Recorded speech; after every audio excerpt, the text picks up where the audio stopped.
Morning, gang. Okay, so we get this straight first off.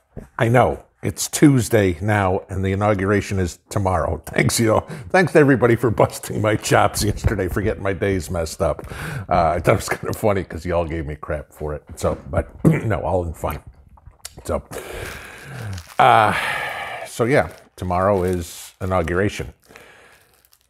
I know a lot of channels lately have kind of compared cinema to real life. Okay, for a while there, everybody was talking about the movie Songbird. Everybody was talking about Greenland. Okay, a couple of movies that have recently come out. I want you to think of one that's, 30 some odd years old? Remember The Running Man? Okay, if y'all watch the old Schwarzenegger movie. If you remember at the beginning of the movie when he's flying the chopper, if you will, very, very beginning, first couple of minutes of the movie, and he's told to fire on unarmed civilians and protesters. Could we possibly get there? 25,000 troops in D.C. right now. National Guard troops at every state house around the country. Okay. You know, what was that? That was basically a military takeover, if you will, of the country. You know, in the movie, it was, of Los Angeles. And if you remember, Richard Dawson's character, whatever the hell his name was, I don't remember, it's been too long. Through there, he was calling up the Department of Justice and everybody, all for entertainment. And the funny part is, you had, this was a TV show that they're making. Take these criminals and stick them in the seedy underground and, they're running for their lives. And, as the kind of the premise of the whole movie's going along, people are dying every time they get thrown down in there, okay? But you had this crowd at the TV studio there cheering every time somebody got decapitated, run over, whatever would be. Could that be our future? I mean, have we actually gotten to a point in our civilization, or lack thereof, whereby we're going to cheer other people's demise?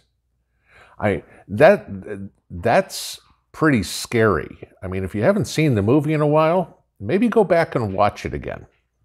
Because, again, it was the battle of good versus evil, which is kind of a little bit of what we're in right now. But you saw the comments in there about, re-education camps, teaching people that didn't think the way the government wanted to. They were suddenly outcasts in that whole movie. You had that whole underground, that was trying to, I don't know how you want to put it, restore normalcy, or at least get the truth out to people. You can think about that in a lot of different movies, that have had the underground, the people trying to restore faith in humanity, and get rid of the sickos that are trying to destroy it as a whole. Then you kind of look at the movie as who the villains were. You had if I remember, there was, the hockey player, the chainsaw guy, the flamethrower guy, and then at the end you had Jesse Ventura. Was it Captain America or something like that? I don't remember what he was, Captain Chaos, for whatever I remember. That was an old cartoon character. But, he didn't want to put up with the bullshit anymore of the facade that he had to put on. He just wanted to get back to being a real man and fighting like a real man did, not all the made-for-TV stuff. Now, granted, this movie was made back probably in the 80s somewhere, okay? So it's, again, like I said, 35 years old or thereabouts, whatever. We didn't have the internet back then. But think about the same type character as Jesse Ventura's character was, now saying, I'm not going to put up with all the BS that big tech is giving us. So he was kind of the, I don't want to say anti-hero in the movie, but for the little bit part he had, he kind of thumbed his nose on to the television facade that they were putting on, kind of like the American public starts to be turning its nose on the facade that is big tech. All right. But think of the parallels that you get between that movie, at the beginning, the police taking over and firing on unarmed protesters, changing the story on Schwarzenegger's character to make him look like the bad guy when he was really the good guy because it didn't fit the narrative, okay? And then putting him through living hell, to, in the end, clear his name, right? We, not to the extent that Hollywood did it here, but we're kind of in that same boat, guys. When you get all this, these stories about, re-education camps or, lists of Republicans or all this other crap that's coming out of Washington, all the censorship that's going on. I saw today Brownells had their website taken down by, I forget who, GoDaddy was the one hosting it, okay? So, they're shutting down the president, they're shutting down, who is it, the new Georgia congresswoman who is going to bring up impeachment in the House. Twitter shut her down.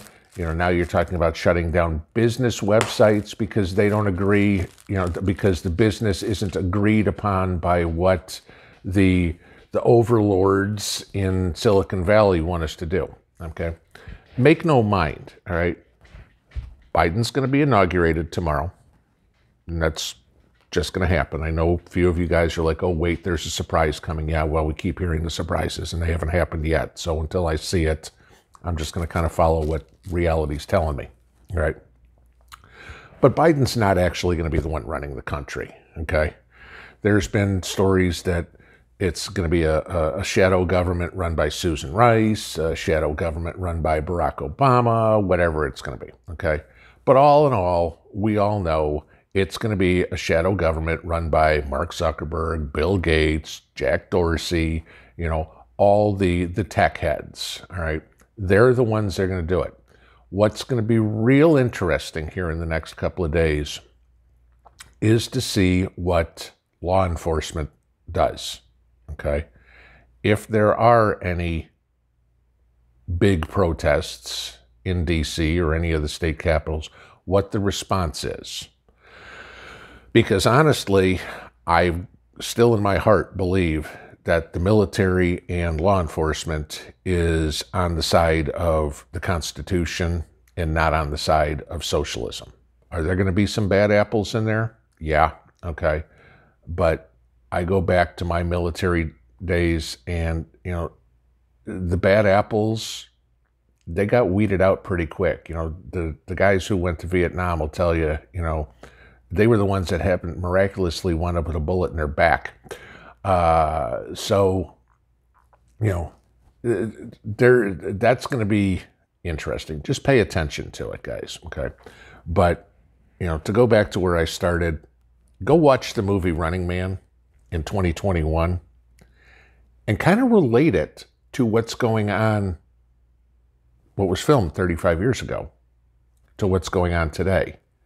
A lot of history is being made now that was predicted back then. I mean, think of all sorts of stuff. We had the hoverboards out of Back to the Future, or the cell phones that for all intents and purposes came out of Star Trek or whatever. What was in the mind of somebody's imagination years and years and years ago eventually winds up the truth for society, okay? Because what was in George Orwell's mind when he wrote 1984. He just had the dates wrong because it wound up 2020, 2021. Have a good one, guys. Stay safe. Stay home today. Stay home tomorrow. Pinball out.